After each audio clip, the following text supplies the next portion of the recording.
Welcome back to the Strength and Speed Podcast. I'm your host, Strength and Speed owner and Conquer the Gauntlet Pro, Evan Preparis. We're back for another special episode. This is episode 3 in the commentary series for my book, Ultra-OCR Man, From Special Forces Soldier to Record-Setting Professional Obstacle Course Racer.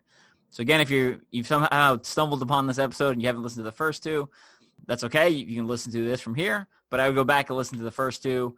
I would also actually pick up a copy of the book in hard copy, digital, or via Audible and kind of follow along, because that's kind of how it's meant to go. You're supposed to listen to the book or read some of the book, listen to the commentary, and kind of flip-flop back and forth. But either way, I think you'll enjoy it because we got Bobby Ross back on here, who's very entertaining. Bobby, say hi. Hey, what's up? Welcome back to the OCR Book Club.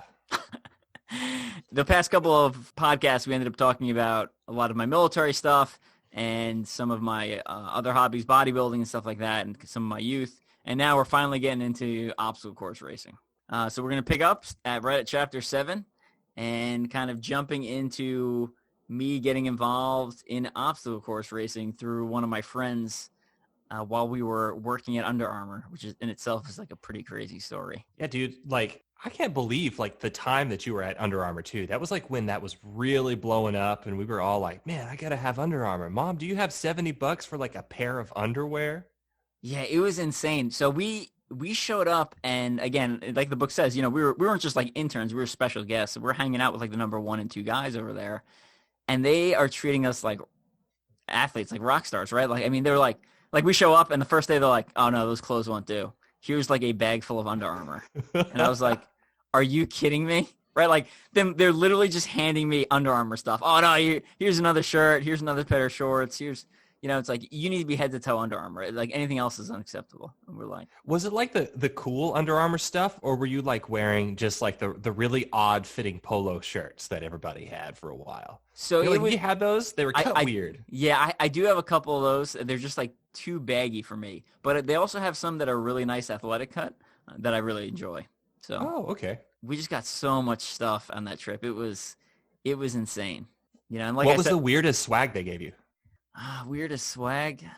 It's not really weird per se, but it was just a pair of kind of longer shorts that are kind of knee length, which I don't really wear for outside in public. But those are actually those are my pajama shorts, so that's what I wear to bed. Still, I still have the same shorts. Really? Yeah, it lasts a long time. They're good. Those are shorts if you're really ashamed of your knees. That's just it makes everyone look short. If you wear long shorts like that. I don't need to look shorter than I am. It's I'm already not towering over people. It's funny because I don't realize I'm short until I see a picture of me standing next to someone who's tall, and then I'm like, I'm pretty short here. When I stand next to you, I feel completely normal. But then if you show me a picture of the two of us standing together, I'm like, oh yeah, there's a height difference there. So that's good though. You see yourself in a good way. You see yourself as taller than you really are. Strong. That's good self-talk there. That's a product of a lot of good habits, man. You're tall on the inside, and that's what counts. Right. I like being short, though. I think it's fun. All right, You're compact, man. You're not short. Yeah. It's a lot of power in a small body, man. I know firsthand. Please don't edit that out. Okay. Just leave that just like that. While I'm at Under Armour, we end up doing our first OCR, but I don't really count that one. And then, I kind of had fun, but we didn't run in the competitive wave or the first wave of the day. So I was like, I need to do this again because I want to see how I do because I finished in I don't remember, it was 60th place or something because we were waiting in line at obstacles and we were waiting for people to go over stuff, and being in the military, I remember getting to obstacles and be like, what are you guys just standing there for? In my mind, I'm like, why are you just standing there? Do something, go over the obstacle. Why you because people are just standing there looking at it and talking to their friends. It's I don't know what's happening right now. And yeah, I was too drunk by the time I ran my first Warrior Dash wave. Yeah, we were hungover, but we were sober by the time we got to the race. So. Yeah. The first Warrior Dash I ever went to, I remember 2 things vividly, and nothing else other than those 2 things. One of them was I couldn't believe there was a slide. I was like, this is awesome. This is an obstacle. It's a slide. And the other thing was they kept giving us drink tickets because White Claw was a sponsor. And not taking the drink ticket when we would go up to the counter. I had 8 White Claws. just pounding them because I kept getting more. And people would come up, people we were there with, be like, hey, tickets. I was like, this is great. And I never had a White Claw before. And I did not realize how much of a headache I would have because they are weird. Anyway, that is a completely unrelated story. Let's return to your experience. Well, that's a pretty good story in and of itself. Yeah, so Warrior Dash was like my first intro to OCR, and that's how I kind of dipped my foot into the obstacle course racing pool there. And then the year I was getting into it was 2014. There happened to be like a whole bunch of world championships going on, right? Like that was the year it was Warrior Dash World Championships, the first OCR World Championships, the first World's Toughest, or not the first, it was the first time it was in Vegas, and then Spartan World Championship. So there's 4 OCR World Championships in like 2.5 months it was. And I ended up going to 3 of them just because that was 2013, right? So 2013 is when I did my first Warrior Dash, and 2014 is when they had all the championships at once. One Warrior Dash I went to, or actually I went to 2 that were competitive, and sometimes the crowd at Warrior Dashes they're just not serious athletes, right? Right. You get a wide mix of people at some of these events. Other times I've been to Warrior Dash and just get blown out of the water because it's like 5K runners just blazing down the course. But right. So I was really unsure of what I was getting into. I thought I knew what I was getting into, but I didn't. And just going in from that into these other world championships, it was just like an eye-opening experience, right? Just getting completely blown out of the water in the Warrior Dash World Championship because it was so fast and so short. And they had the prize purse was something insane. It was like $50,000. It was Holy absolutely cow. insane. So they literally everyone who was fast flew into California for this thing. Yeah, no kidding. Was it like, what were the obstacles like on the World Championship for the Warrior Dash? Same as a normal Warrior Dash. Really? Yeah. So it's just, so, I mean, there's speed bumps, right? The people are just flying through them. They're not slowing down. They're running like, sub 6-minute miles with obstacles. And the only thing that was different was the terrain was brutal, right? There was a couple of climbs where you were on all fours and like scampering up the side of this thing because it is like dirt mounds because it was just, it was brutal. And I remember just lungs busting and oh yeah, and that'll gas you too on a sprint. Oh yeah, because you can't slow down. You can't you can't be like, oh, I'll just make it up on the next hill or whatever. It's like, well, this is only 5K, so we got to go all in all the time. Yeah, that was a good one. Did they have a slide? They did not have a slide at this one in 2014. They did have the super thick mud pit at the end. It's not the same, man. I feel like you need to jump out of a swing set in the middle of a Warrior Dash. It's just not that kind of race, Yeah. So basically, with the only Warrior Dashes, I went into OCR World Championships, which if you've ever been to that or seen that, right? I mean, those obstacles are one of the harder sets of obstacles in the OCR world. Conquer the Gauntlet's hard. Conquer the Gauntlet's longer. Conquer the Gauntlet's harder, but OCRWC's courses are longer. It was just like a complete blindside on obstacle difficulty for me. Were there any like wake-up calls, like stuff you hadn't seen before that you were like, I have no idea how I was supposed to have prepared for this at that first OCR World Championship? I mean, the big one was the Platinum rig. I'd never seen that thing, right? It was something new. It was just a whole bunch of weird holds. And honestly, looking back, the holds aren't even that hard. Like today, if you put me on the same rig today, I would breeze through it multiple times and not even give it a second glance. But it was just something I'd never seen before, so my body was not used to doing those movements and just got stuck there for a while and totally bombed it. So, yeah, lost my band on my first OCR World Championships. For OCR World Championship, that doesn't make you DNF. It puts you essentially below everyone else that finished with their band. Gotcha. So you still got your time and you still got to kind of see where you stacked up, but it was in like a loser's bracket. Basically. Right, exactly. Right. So if you finished with a band, you were above everyone that finished without a band. This is something that's a big deal for me as I drink my light beer right now. You talk about like the last time you got drunk was at a friend's wedding in August of 2014. Is that like, I am a serious athlete now? Like, was that like a turning point or was that like nothing? That was just a tactical decision. I had gone months at a time without drinking before during the bodybuilding phases. After World's Toughest Mudder, which we'll talk about in a minute, that was kind of that was like, well, I'm not going back to drinking, or at least not anytime soon.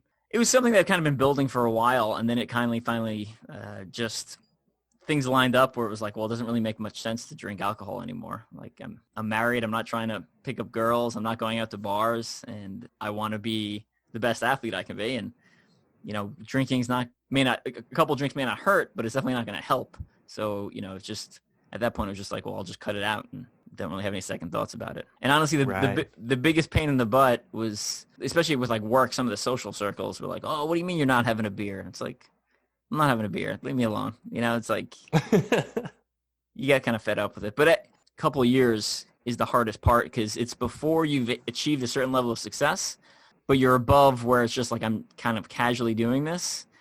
So there's this gray area where you're trying to take things seriously, but you don't necessarily have the qualifications and you haven't achieved certain things. So people don't necessarily will give you, I'm use the term, like they don't give you the respect. They don't give you the benefit of the doubt for some of your choices, right? So, you know, it's like, well, why aren't you drinking? It's like, well, I don't see you out there winning races at that point.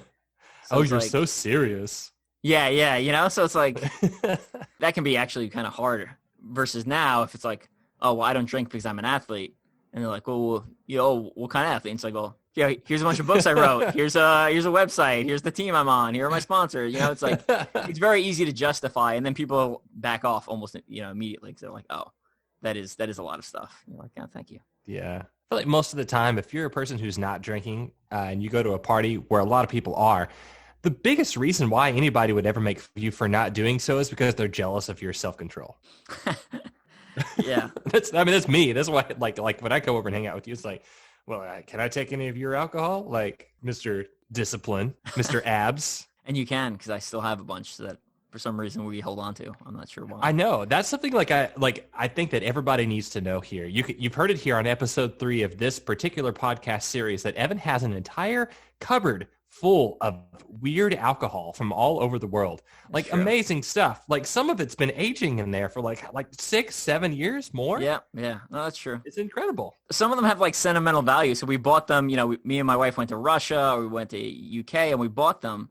And then we came back and it's like a couple of years later, we stopped drinking without finishing it. So it's just sitting in the cabinet. It's like, oh, that's got sentimental reasons for keeping it. And we actually, when the last time we moved, we actually got rid of a whole bunch of alcohol, but we still have a decent amount left over. Well, if you decide to get rid of a bunch of alcohol when you move again next, just keep me in mind because I'll enjoy it. Sounds I'll good. enjoy it for you. Are there any other dietary restrictions that you implemented during that time? Or was that just one of those mini decisions that came with taking it more seriously? I think specifically, you know, I knew the bodybuilding diet worked to keep you lean. So my thought was if I can stay lean, then I'm not carrying excess weight in the form of fat. So I'm basically going to follow that diet, but with a little more loosening some of the restrictions. So I eat a lot more carbs and I used to eat like absolutely no sweets. And now with like all the running, you know, your body craves sugar. My diet's actually a lot looser than it used to be. When you're prepping for bodybuilding, like my diet was literally perfect, right? It's not like, oh, I'm going to have this one bite of cookie. Like, no, there was like 0 cookies for 4 months, 0 donuts, right? Like it was perfect. Especially that last attempt at bodybuilding. So by the bodybuilding diet, you mean like lean, white meat, and like complex carbs, right? Correct. So like we're talking about sweet potatoes and not like starchy foods, right? Like a grilled chicken breast and not like a steak or something like that. Yeah, maybe steak once a week or salmon once a week, but mostly grilled chicken breast or fish. Basically all complex carbs, right? So sweet potatoes, and then most green vegetables and oatmeal and Ezekiel bread and egg whites, nuts, nut butters. Is it the cholesterol that puts you off from the yolk of the egg? No, so the egg white is basically pure protein, right? It's like protein, period. Like there's nothing else in it. The yolk, saturated fat, and some other fats. It's actually also got some other good stuff, some like leucine in there, an amino acid that's supposed to be anabolic. It's mostly the saturated fat. Keep it lean. I eat yolks now. Like, you know, if I have a bunch of eggs, I'll eat one of the yolks and then the rest will be egg whites or something. Gotcha. That's my favorite part, man. It's the good stuff. It's the fat. That's the taste. Yeah. I like plain egg. I like egg whites, nice and plain. That's just disgusting. It's not disgusting. No, it's just, you know, you make sacrifices. I make sacrifices by being sedentary and not looking great when I take my shirt off. So at least I get the yolk. All right, moving on. You talk a lot about like that first time that you I think it was in OCRWC where you talked about like the being surprised by the competition. And you were running against some like intense athletes. Yeah. You know, with my only exposure as Warrior Dash, I was just very unaware of how good people were. And then if you're a runner and you look at the times for OCRs, you're like, well, those splits aren't very fast. But, it's hard to account for how long each obstacle is taking and how long it takes you to come in and out of each obstacle. And then a lot of times the terrain is a lot more technical. Sometimes there's a lot of elevation gain. So you see an athlete running, 9-minute miles for a 5K OCR, and you're like, well, that's not very fast. I can do 6-minute miles on a road course.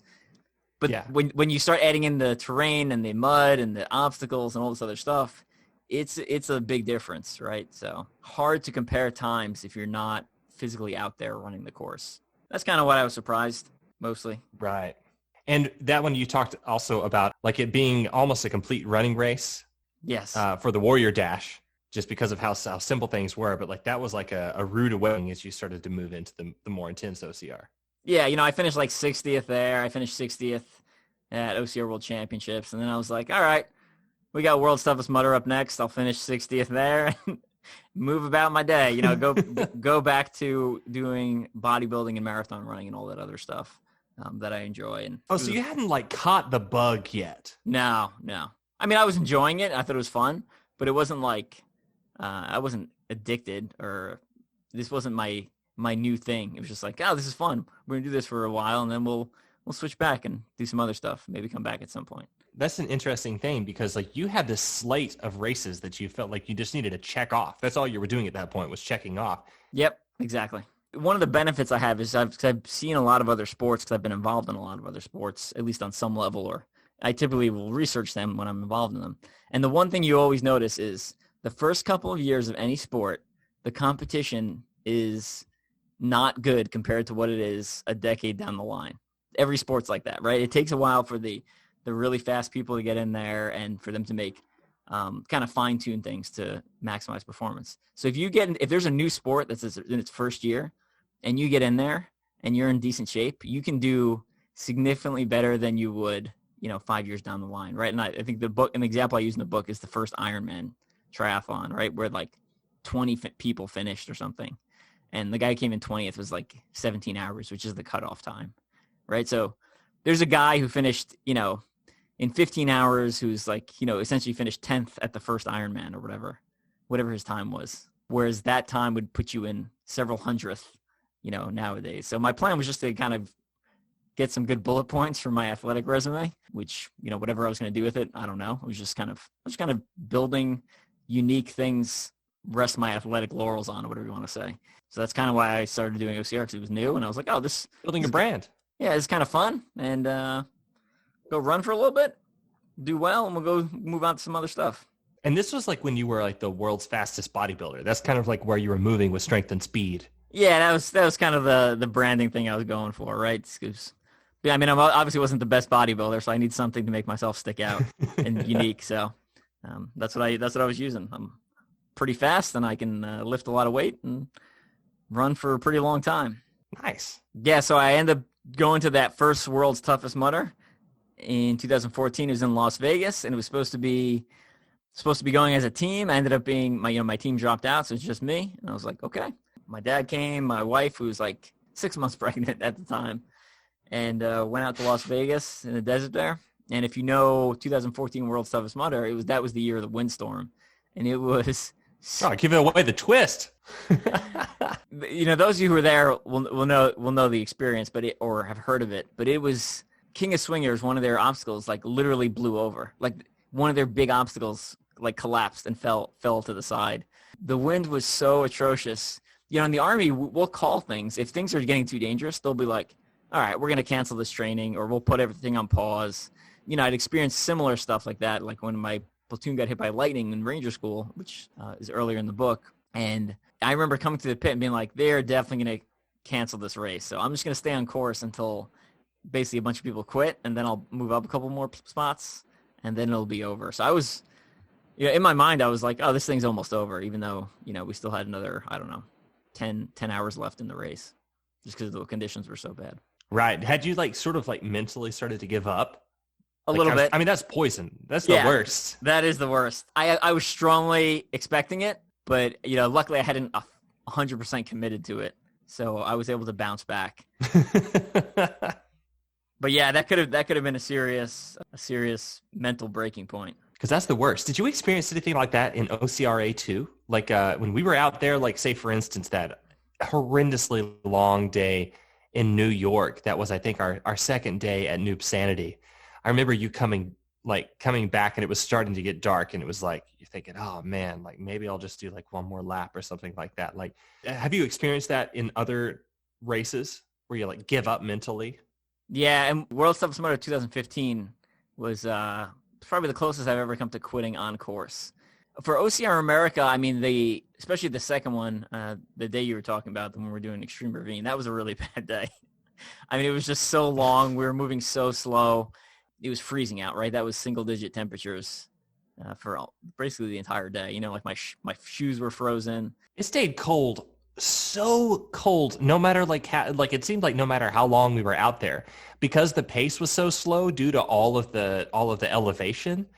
Like you never like kind of got into a groove and started to like, I never felt like my fingers or my toes ever warmed up. They just kind of go numb, and then you just kind of accept them as numb, and you keep moving. It's not really.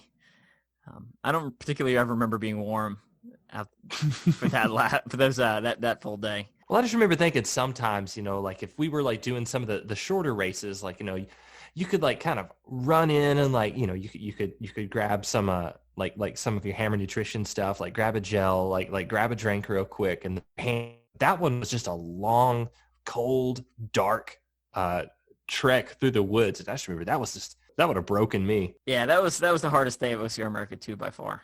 And what's funny is the 2 days before we were just flying, you know, because those were gym days. So we were putting in some really good mileage and at a very good pace. And it was just it was easy. Those are 2 easy days. And then the third day was like a punch to the face. Yeah, that first day you were like, yeah, it was easy, whatever. At the end of it, you're just like, no big deal, whatever. The sun was still out. Yep. We had time to like go back and eat a meal and then kind of. Anyway, let's jump back to it. So, yeah, World's Toughest Mudder 2014. Giving away the ending here, but I finished 13th overall, which I was frankly shocked with. Like I said, I was expecting to finish 60th. And, you know, at that point, it was like, well, why am I wasting my time on, you know, marathon running and bodybuilding if I'm legitimately pretty good at this stuff? That was the initial push. 1 year later, then it was like, all right, I'm 100% in on this. I was like 90% in on this after World's Toughest Mudder. But then by about a year later, I was 100% in. That was also a rough year because it's the year I did a 100-mile trail race about a month after World's Toughest, which is not a good idea. I was just not recovered. Right. Definitely top 10, probably top 5, like worst experiences I've had during racing, just because my body was basically like shutting down. My hip flexors wouldn't move. You know, I had to get wheeled around the airport in a wheelchair the following day. So sad. How much of that do you think had to do with like that much of something that was new to you, i.e. the obstacles? Like you did hours and hours and hours going across these new obstacles. And what I'm thinking of is specifically is the cliff. Like how much like trauma was your body dealing with of brand new movements, brand new sort of difficulties that it has to deal with. And then like 1 month later, you're like, yeah, okay, cool. I'll just run 100 miles. Well, there's no adaptation that happens in that month. Honestly, because of the bodybuilding, the strength I had, a lot of the obstacles just weren't that bad for me. I do remember some of the later laps, like simple obstacles like getting over a wall was super challenging.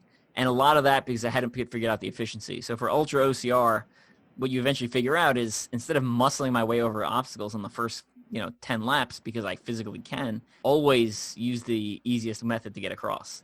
So I have a very, let's say, somewhat unique method of getting over walls. You'll see me, I jump, and then I usually kick off one of the support beams and kind of propel myself over. And it's a lot more energy efficient than just grabbing at the top and doing a muscle up there. Those are things you would learn. I would learn later. Going into the first World Toughest, I had enough muscle mass where I was able to kind of muscle my way through a lot of the obstacles. And then the cliff was only open during their day in that first World's Toughest in Vegas. So I don't know how many times we went off of it. Actually a fair number, but it just hurt. Like, I mean, you hit the water really hard. Yeah. Mentally it was like, I don't find jumping from that height enjoyable. I was just like, oh, well, that's unfortunate. I have to do that. So In the later World's Toughest, when they started doing them, they changed it eventually to like a midnight opening, and then they played around the opening times. I used to use that as like a mental checkpoint, right? Like it's all right, I want to get an X number of laps before the cliff opens, and use it to help kind of break up the race. And then once you go over the cliff once, you're like, all right, that kind of sucked, but it wasn't too bad. Going back to efficiency a little bit, something I noticed about you that I didn't realize was a tactical decision. When I first saw you race, the first few times I saw you race, I noticed that for things like on the rig, you always match hands. Like you don't do things in a way that makes you look like it's not show-offy. Like you're looking for efficiency all the time from the beginning of a race. Yep, absolutely. The matching hands is a lot of times there's a lot more control and there's a lot less time hanging from one hand. And you'll find that hanging from one hand, you may fly through it on a lap or two, and then all of a sudden on lap 3 and 4, it suddenly becomes a lot harder. And we did a podcast a couple weeks ago with Jared Renier talking about, he actually like measured the angles and how long, when I match hands, how long I'm hanging from each hand. And it was something, it was less than a second per hand, but I'm with like one hand on the obstacle, the rig setup we had in my garage that we were using as practice. And that was at the top of a movement, right? So when you swing to the top of the movement, when you get to that very high point, you're like almost weightless for a second. So there's not as much force coming down on you. Yeah. So that's when I transitioned. It's just something I kind of figured out from practice, right? I just practiced enough where it became like, well, this way is easier and it feels easier. So this is what I'm doing. Right. Absolutely. Obviously that's not something you were thinking about in 2014. No, I was just again, muscle your way across. You got muscles, use them. Power through that bad boy.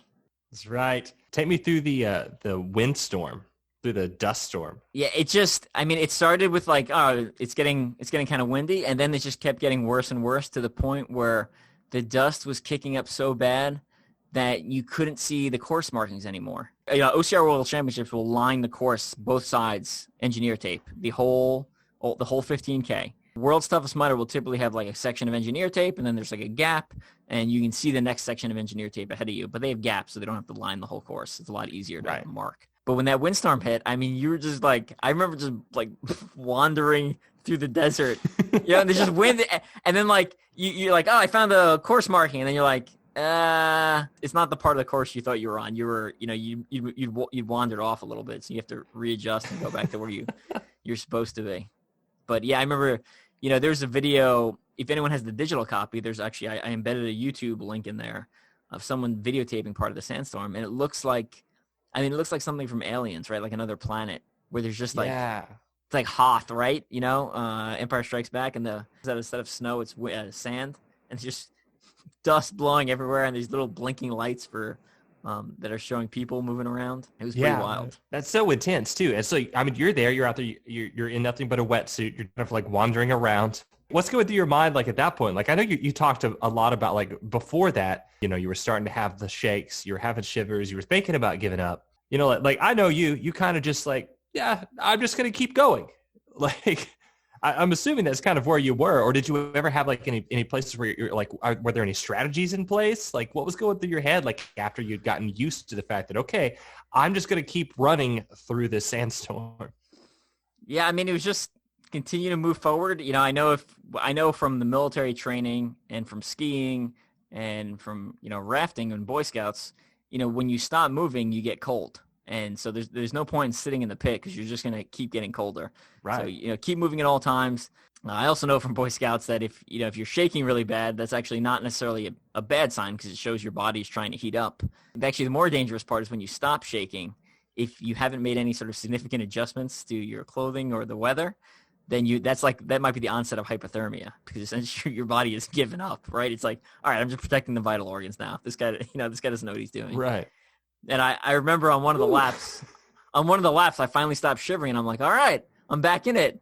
And then I remember like halfway through the next lap, I was like, or is that a bad sign that my body is shutting down? And I was like, I don't know. I'll just keep going. That first World's Toughest it's the most I've been messed up from kind of like thermoregulation afterwards. Because I remember being in class 2 or 3 days later, and I'd be like freezing 1 minute, right?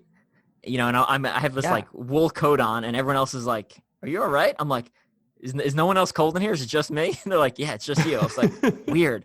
And then like 2 minutes later, I'm like, oh, I'm sweating. I'm so hot. And I'm like, so I take that off. And I was having like hot and cold flashes for about 2 or 3 days after that one. Would that mess with you long term if you were to do longer races than that? Like kind of like ignoring those signs from your body? Yeah, it's a crapshoot, right? Like in order to see your full potential, you have to ignore a lot of those signs. But at the same time, in bad conditions, if you ignore too many of them, you can put yourself into serious trouble. With the military, it's kind of ingrained into us to ignore everything and just keep going. So that's kind of what I do. I take that same logic and just apply it to racing. And I mean, that's what you'll see throughout basically the entire book. That race logic. I mean, that peeing though. Yeah, you got to keep the legs warm, right? I mean, during a 24-hour race, you'll pee how many times? I don't know, once an hour, let's say. So you're going to stop 24 times to pee for a minute to No way. 2 minutes each? No. And, so basically I would time my piss breaks. They're not breaks because I'm walking while doing it, right? After you get out a cold submersion obstacle, so your legs are cold, and you pee and warm them back up and keep on trucking. Do you go on any like emptying out, let's say, sort of regimen before a long race like that? So yes. Or do you just like when that happens, you just deal with it? So yes and no. I've conditioned my body, and I'm not sure how. It just knows that my body purges everything the morning before a race. Like it just everything comes out. I mean, it just cleans house. So I've kind of built that into my body, and through experience, that's just what happens. The only time I've ever had to go number 2 in the middle of a Ultra-OCR was during the first toughest mudder, because it started at midnight and it went to 8 a.m. So I had a full day of eating beforehand that I wasn't used to. And on the last lap, I almost crapped my pants. Like, I mean, it was like, it was the final lap of the race, and I had 2.5 miles left. And I was like, I can't make it back to the finish line. I was like, there's no way I'm going to make it. And luckily there was a porta potty. I knew there was a porta potty about half mile ahead. And I ran in and just blew that place up. And of course, no toilet paper, right? No toilet paper. I was like, gah. Then I was like, all right. So I pulled my pants back up, and the next obstacle was Arctic Enema, which is the ice bath. So I jumped in there, swished around for an extra, 20 seconds, and then got up and kept on running. But luckily it was at the end of the race, so, hopefully no one or very few people got to swim through that afterwards. But it's not like there was, it's just little particles, right? If we're not like, it's not like a deuce floating in the ice bath there. I hope nobody is like jumping into like water obstacles at races with their mouth open anyway. No, it happens sometimes. You can't avoid it. But any final thoughts on World's Toughest? No, dude, that's so fun to me.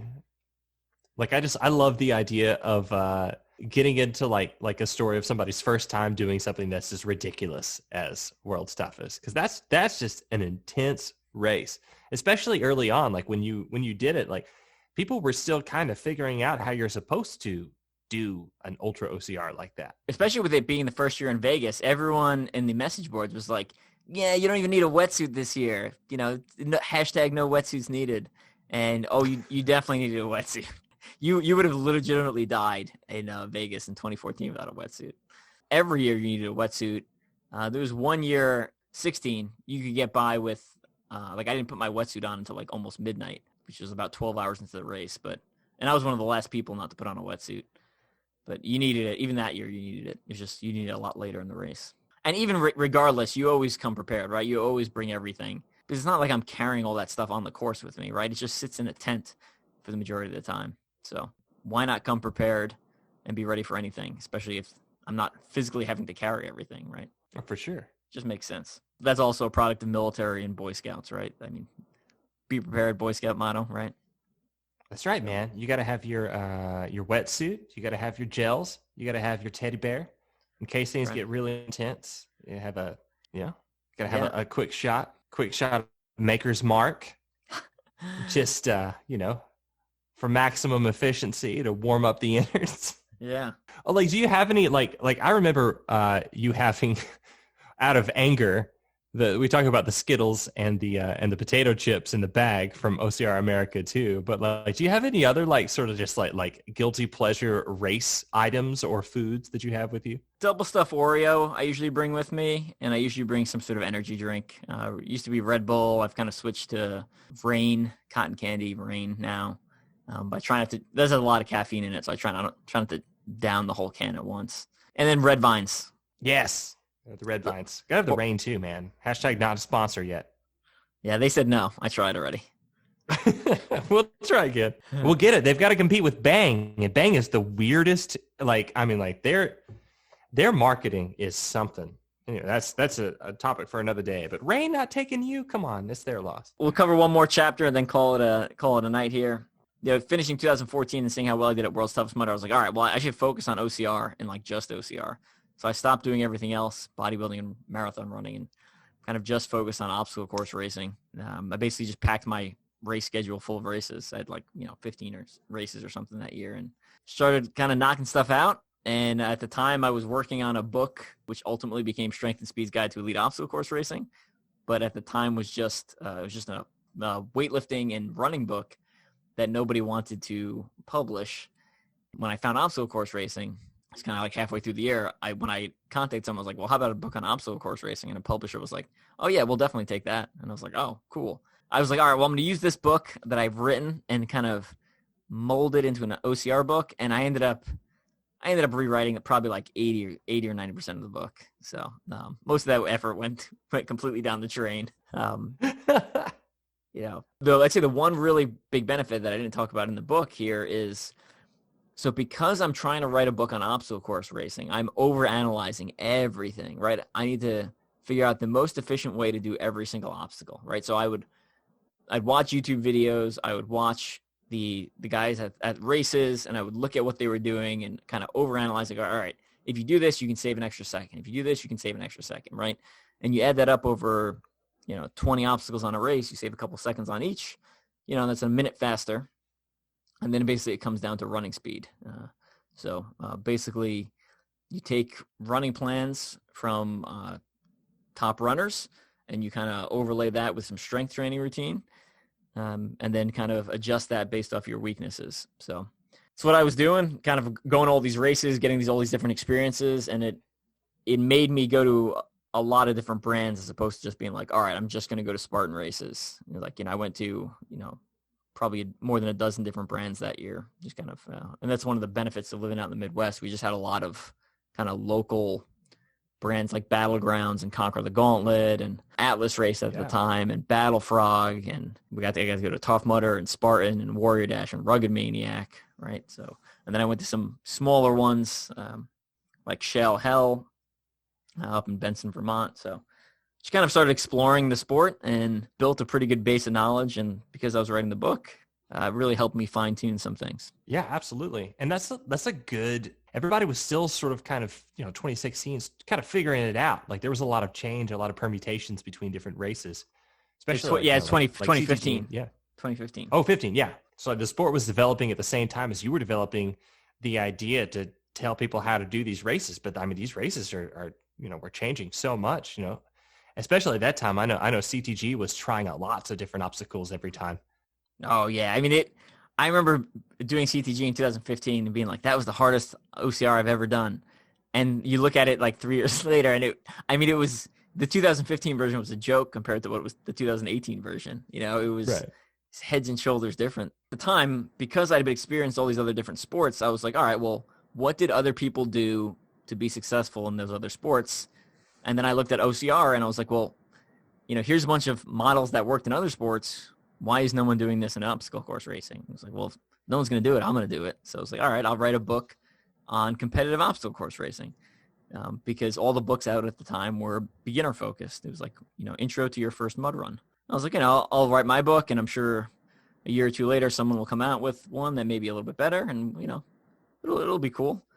And here we are 5 years later, and there's not another competitive book on obstacle course racing, which I can't believe. I can't believe no one else has written a book. So, right. Simon & Schuster, Penguin. What are you guys doing? Come on, guys. Who's publishing? I know. I've tried. We gotta have a big old hardcover version with like giant photos, man. I'm going to give Bobby another plug here. The updated version, New Strength and Speed Guide to Elite Obstacle Course Racing, just published on Amazon. It's a digital format only. It's got a ton of Bobby's pictures in there. Really good.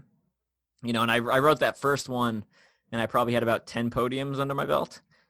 By the time I did the update, I had 58 total, right? So you add 48 more podiums plus, losses plus disaster race, right?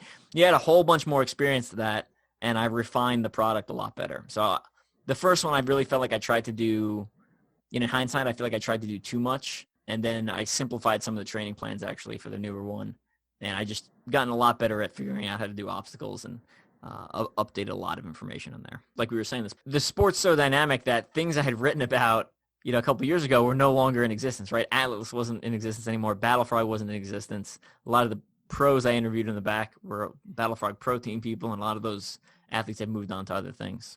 Right. Something I loved in this chapter that was fun was all of your Arnold Schwarzenegger pumping iron-esque kind of mind games. All right, you talk about whenever you go to pass somebody, you kind of turn it on, then you just talk and strut at them a little bit. Yeah, let them know you're in a great spot. You're not tired at all. Yeah, I still do that, and I say in the book, but I do care about a lot. Typically, especially with Ultra-OCR, right? It's really you against the course, but at the same time, when it gets toward near the top, it's also you against the other people, and I want those people to do the best they can. But at the same time, I still want to beat them, right? So there's an advantage, a psychological advantage. I'm gonna leverage it a little bit. So you want them to do their best. You just want it to be less good than you. Yeah, less good than my best. Yeah, exactly. I want everyone to do their best. Yeah, exactly. That's so good, man. That's why you're peeing yourself. You're peeing yourself on the short races too. They got to smell your musk. Yeah, marking my territory. Be like, this is my race course. You've noticed my Uranus everywhere. I get to see you passing. I get to see you passing somebody, giving them a little fist bump, say, sorry, I got a little pee on there. I already marked that finish line. It's mine. So funny story from 2014 World's Toughest Mudder. I mentioned they closed the cliff at night. So it was dusk, and so the cliff had just closed, and I run past it and take the land route. And because my legs are cold, I pee. Right? So my legs are dripping wet. And I remember running into the pit, and someone's like, did you just go off the cliff? It's closed. You're not supposed to go off the cliff. Because they saw I was dripping wet. And I was like, I'm just going to keep running. I just completely ignored them. I just kept running. I was like, I don't want to explain to this lady why my legs are dripping wet. Most of that chapter just focuses on trying out all these different OCRs and kind of finding my way. And even my first Conquer the Gauntlet doesn't go well, right? I fail Stairway to Heaven, just completely blindsided by that obstacle too. And then afterwards, you do some sport-specific practice, and I got better, and now I can go across it a lot of times before I end up having trouble. I had signed up for a lot of shorter races that year because honestly, there wasn't that much Ultra-OCR in general because BFX really was just kind of starting that year. And Tough Mudder only had World's Toughest Mudder. There wasn't the 12-hour, 8-hour versions yet. And I ended up going to Shale Hell, the 24-hour race in Benson, Vermont. Came in second there. And then I did BFX Cincinnati pretty soon after. I think it was 3 weeks after. And I just wanted to get pictures for my book, Guide to Elite Obstacle Course Racing. So I ran BFX, and I ended up doing well there. I ended up winning. And I think I was the only person to do 4 laps, and everyone else did 3 or less. And what was weird was, it's always weird to, when you do something and you're like, well, this was very impressive. Other people should be impressed by this. And then other times you do something, you're like, oh, I'm just kind of doing my thing. And that was one of those things where I was just kind of doing my thing. And people a couple times after that, people would come up to me races and be like, oh, you're the dude that did 4 laps at Cincinnati. I was like, how do you even know about that? Is that, it was just weird. It's always weird to see what kind of sticks with people and what doesn't. So it's but you don't know about, insert some other physical feat I've done, but they know about something random. It's just kind of weird. Right. You were killing it, man. Yeah, I was doing all right. Racked up some good podiums. Won my first cash prize there. And it's just kind of exploring the sport. Ripped your pants off? Ripped my pants off. Thought my junk was hanging out. I was very confident my junk was hanging out. But you know what I didn't do? I didn't drop off the obstacle. because I'm not gonna. That's right. I'm not gonna fall off the obstacle and have to do the penalty. Just gonna finish with my boys hanging out there. So you can get the full story in the book. Find out if I was actually exposing myself. Find out if I was actually exposing myself to the entire crowd. I was convinced everything was hanging out. It felt very breezy down there. Yeah. So next time we're gonna start jumping into the Ultra-OCR charity events, right? So we'll jump into OCR America, and then Ultra-OCR Grand Slam, and then kind of do the lead up to the Gauntlet. I think I talk about these a lot in depth in the book, and some of you have listened to the podcast a while, so you've probably got an idea of how some of those things turned out. So we're probably going to kind of breeze through a lot of the OCR stuff just because I think we cover it really in depth in the book. There's still a lot of fun stuff coming up. Oh, all the best stuff's coming up, man. Yeah. All the insane things that you did for those charity events is still stuff that, because I remember the first time I ever saw you was Endure the Gauntlet. And everyone's like, oh yeah, Evan Preparis, Ultra-OCR man is enduring the gauntlet. And I remember like running by and being like, yeah, he's not that impressive. And then like, he's been doing that for 14 hours. And I was like, well. Yeah, it's pretty funny because, we must have run by each other. I don't remember seeing you because I didn't know who you were at the time. But no, we didn't know who we were. I mean, I knew who you were because it was like the thing everyone was talking about. I first found out who you were. You appeared on my timeline on Facebook, shooting, talking one of your short videos, and you were wearing a CTG shirt. And I was like, oh, this dude's wearing a CTG shirt. I don't know who this is. And I shared it to David and Steven and Courtney, and they were like, oh yeah, that's Bobby. I was like, oh, we know who this is. Oh, I don't know. Okay, I don't know who it is. That's what it is.